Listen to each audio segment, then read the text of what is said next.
जय माता दी। आज मैं एक सोहर गाना गाने जा रही हूँ। अगर अच्छा लगे तो शेयर कमेंट सब्सक्राइब जरूर करना। जय माता दी। और लाइक। 12 दिन के 12 ने बीतला हो। 12 दिन के 12 ने बीतला हो।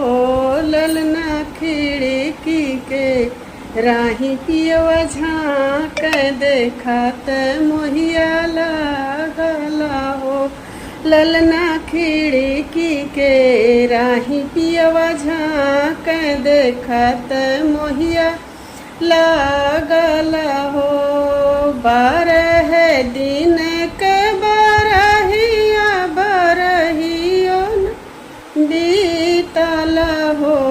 ललना खिड़की के राही पियवा झाँक दे खत मोहिया लागला हो। अरे अरे सासु गोसाइन तू ही मोरी सासु न हो। अरे अरे सासु गोसाइन तू ही मोरी सासु न हो। सासु तनिए कर होरिला पकड़ त्यू पिया के मनवा रखियती हो। सासु तनिए के होरिला संभार त्यू पिया के मनवा रखियती हो। 12 दिन के 12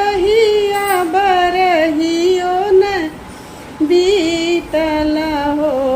बहनी खिड़की के राही पियवा झाँक देखत मोहिया लागला हो। रसोईया सिझत मोरी जेठनी तू ही मोरी दीदी न हो।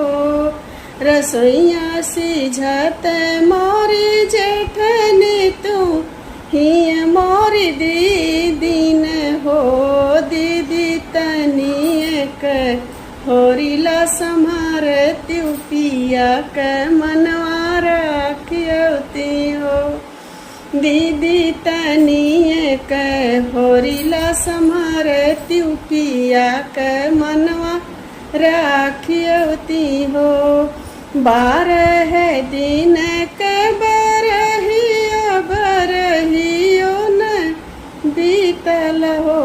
ललना खिड़की के राही पियवा झाँक देखत मोहिया लागल हो।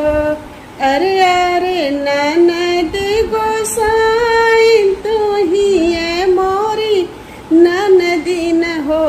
ननदी तनिए के ललना संभार त्यू पिया के मनवा रखियवती हो। ननदी तनिए के ललना संभार त्यू पिया के मनवा रखियवती हो। 12 दिन के 12 न बीतला हो। बहनी खिड़की के राही पियवा झाँक देखत मोहिया लागा